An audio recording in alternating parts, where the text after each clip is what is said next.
Revolution Teaches by Vladimir Lenin. First published 1905. Differences within, or between political parties are usually resolved not only by polemics over principles, but also by the course of political developments. In particular, differences on a party's tactics, i.e., its political conduct, are often resolved by those with incorrect opinions going over in fact to the correct path of struggle, under the pressure of the course of developments that simply brush aside erroneous opinions, making them pointless and devoid of any interest. This, of course, does not mean that fundamental differences on questions of tactics do not call for explanations of principles, explanations which alone can keep the party equal to its theoretical convictions. No. This means only that decisions made with regard to tactics must be verified as often as possible in the light of new political events. Such verification is necessary from the standpoint of both theory and practice, from the standpoint of theory in order to ascertain in fact whether the decisions taken have been correct, and what amendments to these decisions subsequent political events make necessary, from the standpoint of practice, in order to learn how to use the decisions as a proper guide, to learn to consider them as directives for practical application. A revolutionary period, more than any other, provides material for such verification, thanks to the tremendous speed of political development and the sharpness of political clashes. In a revolutionary period the old superstructure falls apart, and, in full view of everyone, a new one is created by the independent action of the most diverse social forces, which reveal their true nature in practice. Thus, the Russian Revolution, too, provides us almost weekly with an amazing wealth of political material for verifying previously made tactical decisions, and for drawing most instructive lessons with regard to our entire practical activities. Take the Odessa events. An attempt at insurrection has failed. A bitter reverse, a severe defeat. But what a world of difference there is between this setback in the struggle and the setbacks in the efforts made by the Shipovs, Trubetskoys, Petrunkoviches, Struves, and all such bourgeois flunkies of the Tsar, to strike a deal. Engels once said that defeated armies learn their lessons well. These splendid words apply in far greater measure to revolutionary armies, whose replacements come from the progressive classes. Until the old, corrupt superstructure, whose putrefaction infects the whole people, is swept away, each new defeat will produce ever new armies of fighters. Of course, there also exists mankind's far wider collective experience, which has left its impress upon the history of international democracy and of international social democracy, and has been systematized by the foremost representatives of revolutionary thought. Our party draws on that experience for material to be used in its everyday propaganda and agitation. But while society is based on the oppression and exploitation of millions of working people, only the few can learn directly from that experience. The masses have to learn mostly from their own experience, paying dearly for every lesson. The lesson of January 9th was a hard one, but it revolutionized the temper of the entire proletariat of the whole of Russia. The lesson of the Odessa uprising is a hard one, but, with sentiments already revolutionized, it will now teach the revolutionary proletariat not only how to fight but also how to win. Regarding the Odessa events we say, the Revolutionary Army has been defeated, long live the Revolutionary Army. We have already stated in number 7 of our paper that the Odessa uprising has shed new light on our slogans calling for a revolutionary army and a revolutionary government. 1. In the preceding number we spoke about the military lessons of the uprising, Comrade V.S.'s article. In this issue we dwell once more on some of its political lessons, the article Urban Revolution. We must now deal with the verification of our recent tactical decisions in the double aspect of theoretical correctness and practical expediency we have spoken of above. Insurrection and a revolutionary government are the most vital political questions of the present time. These are questions that social democrats have most of all discussed and argued about among themselves. It was to these questions that the main resolutions of the Third Congress of the RSDLP and of the Conference of the Breakaway section of the party were devoted. It may now be asked, in what light do these differences appear all to the Odessa uprising? Anyone who will now go to the trouble of rereading, on the one hand, the statements and articles on this uprising, and, on the other, the 4 resolutions on issues of insurrection and of a provisional government adopted by the Party Congress and by the new Iskrists Conference will at once notice how, under the influence of events, the latter have in actual fact begun to side with their opponents, i.e., to act not according to their own resolutions, but according to those of the Third Congress. There is no better critic of an erroneous doctrine than the course of revolutionary events. Under the influence of these events, Iskra's editorial board has issued a leaflet entitled The First Victory of the Revolution, addressed to Russian citizens, workers, and peasants. Here is the most important passage in the leaflet. The time has come to act boldly and to support the soldiers' bold rebellion with all our might. It is boldness that will now win the day. Therefore, call open meetings of the people and bring them tidings of the collapse of Tsarism's military prop.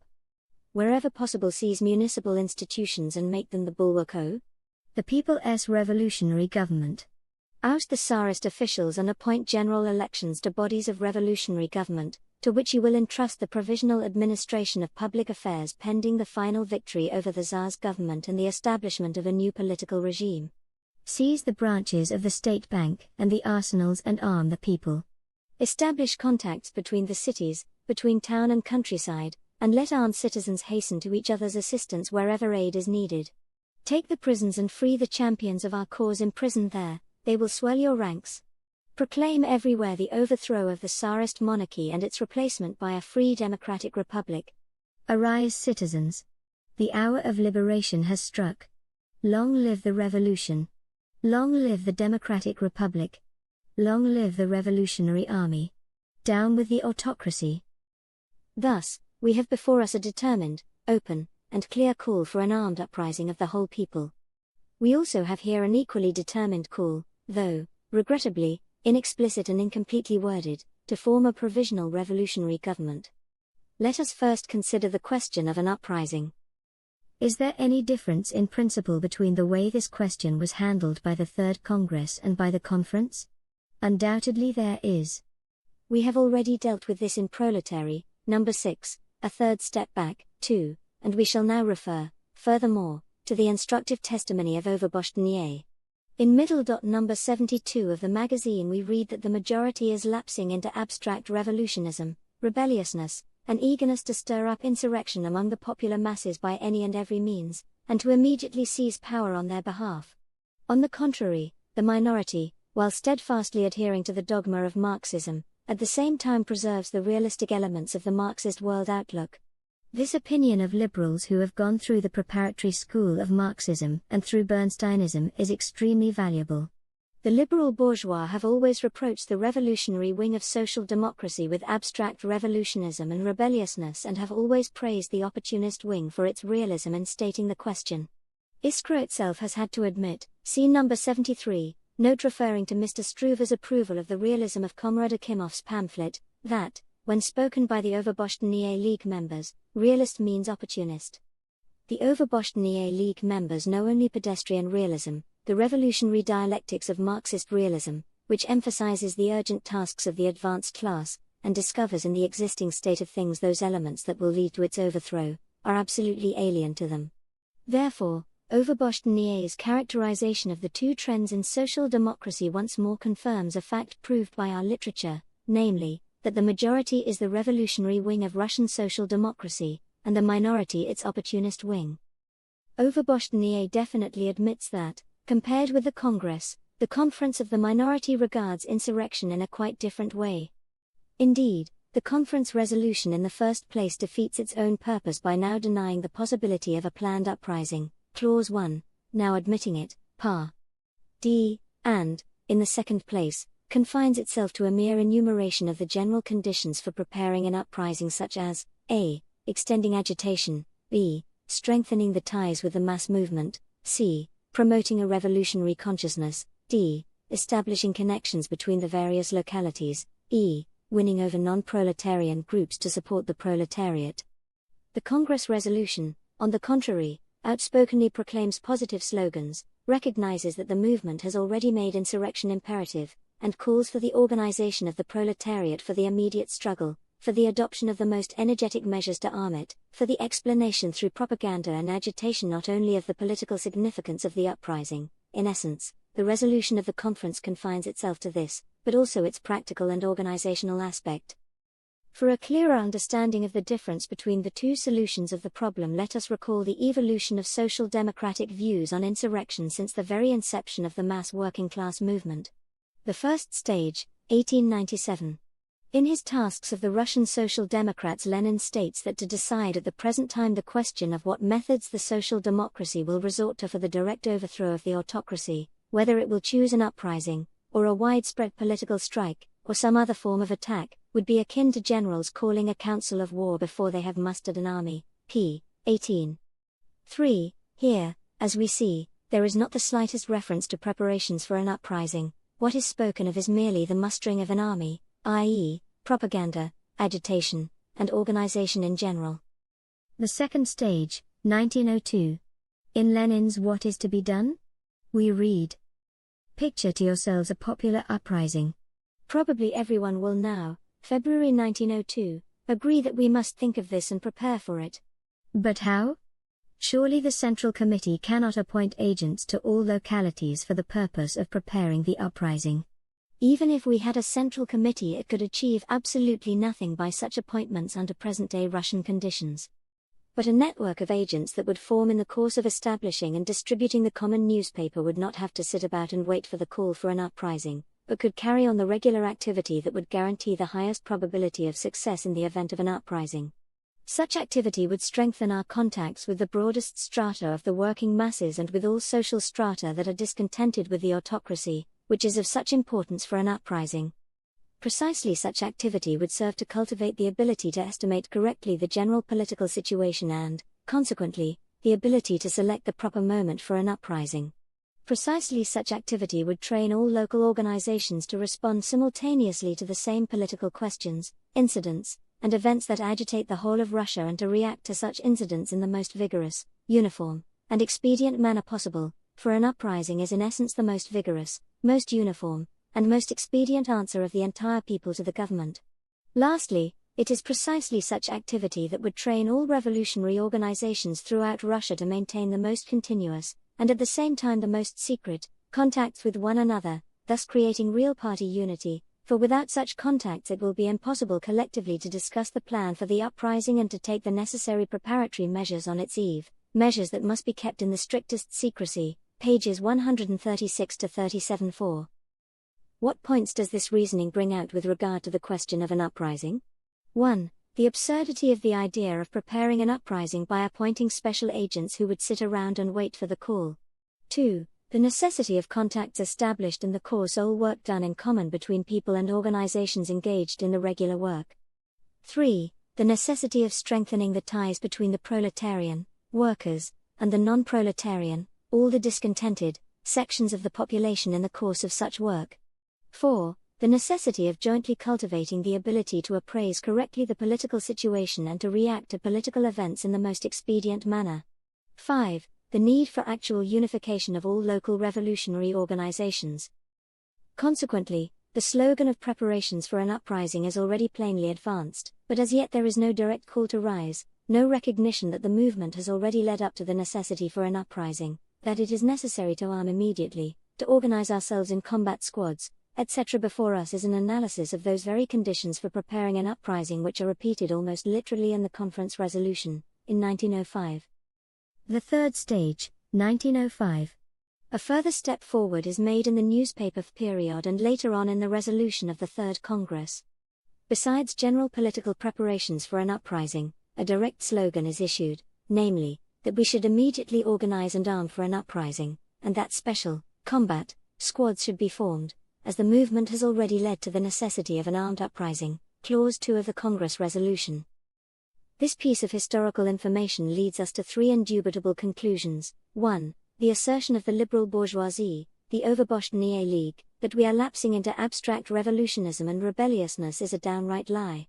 We have always raised, and are now raising, this question not in an abstract way, but on a concrete basis, answering it differently in 1897, in 1902, and in 1905. The accusation of rebelliousness is an opportunist phrase of the liberal bourgeois gentry, who were preparing to betray the interests of the revolution and to play it false at a time of decisive conflict with the autocracy. 2. The conference of the new Ice-Christs stopped short at the second stage in the evolution of the question of insurrection. In 1905 it merely reiterated what had been enough in 1902. It lagged some 3 years behind revolutionary developments. 3. Under the influence of the lessons of life, namely, the Odessa uprising, the new Marxists have in fact acknowledged the necessity of acting according to the Congress resolution and not according to their own, i.e., they have recognized that the task of an insurrection is an urgent one, that a direct call must be made forthwith for the immediate organization of an uprising and for the arming of the people. The revolution has dislodged a backward social democratic doctrine at one stroke. Another obstacle to practical unity and work in common with the new Marxists has been removed, which, of course, does not yet mean that differences on principles have been entirely eliminated. We cannot be content to have our tactical slogans limp behind events and to their being adapted to events after their occurrence. We must have slogans that lead us forward, light up the path before us, and raise us above the immediate tasks of the moment. To wage a consistent and sustained struggle, the party of the proletariat cannot determine its tactics from occasion to occasion. In its tactical decisions it must combine fidelity to the principles of Marxism with due regard for the progressive tasks of the revolutionary class. Take another urgent political question, that of a provisional revolutionary government. Here we see, perhaps, even more clearly that in its leaflet the Iskra editorial board has in fact abandoned the slogans of the conference and has accepted the tactical slogans of the Third Congress. The absurd theory of not setting ourselves the aim of seizing, for a democratic revolution, or sharing power in a provisional government has gone by the board, for the leaflet makes a direct appeal for the seizure of municipal institutions and the organization of a provisional administration of public affairs. The absurd slogan of remaining a party of extreme revolutionary opposition, absurd in a period of revolution, although quite appropriate in a period of parliamentary struggle alone, has in fact been shelved, for the Odessa events have forced Iskra to realize that during an insurrection it is ridiculous to confine oneself to this slogan, that it is necessary to call energetically for an uprising, for its vigorous prosecution and for the use of revolutionary power. The absurd slogan of revolutionary communes has also been discarded, for the events in Odessa have forced Iskra to realize that this slogan merely serves to confuse the democratic revolution with the socialist. To confuse these two very different things would be slicer adventurism, testifying to complete obscurity in theoretical thinking, and capable of hampering implementation of essential practical measures facilitating the working class struggle for socialism in a democratic republic. Call to mind the polemic between the new Iskra and period, the former's tactics of action only from below, as opposed to the period tactics of action both from below and from above, and you will see that Iskra has accepted our solution of the question by now itself calling for action from above. Remember Iskra's apprehensions that we might discredit ourselves by assuming responsibility for the treasury, finances, etc., and you will see that, though our arguments failed to convince Iskra, the events did convince it of the correctness of those arguments, for in the leaflet quoted above Iskra clearly recommends seizure of branches of the state bank. The absurd theory that a revolutionary democratic dictatorship of the proletariat and the peasantry, their joint participation in a provisional revolutionary government constitutes treason to the proletariat or vulgar Jorisism, Millerandism, has simply been forgotten by the new Marxists, who are themselves now calling upon the workers and peasants to seize municipal institutions, branches of the state bank and arsenals to arm the whole people, apparently, this time meaning to arm with weapons and not merely with a burning desire to arm themselves, to proclaim the overthrow of the Tsarist monarchy, etc. In a word, to act wholly in accordance with the program provided in the resolution of the Third Congress, to act precisely as is indicated by the slogan calling for a revolutionary democratic dictatorship and a provisional revolutionary government. True Iskra mentions neither of these slogans in its leaflet. It enumerates and describes actions whose sum is characteristic of a provisional revolutionary government, but avoids mentioning the term. That is to be regretted.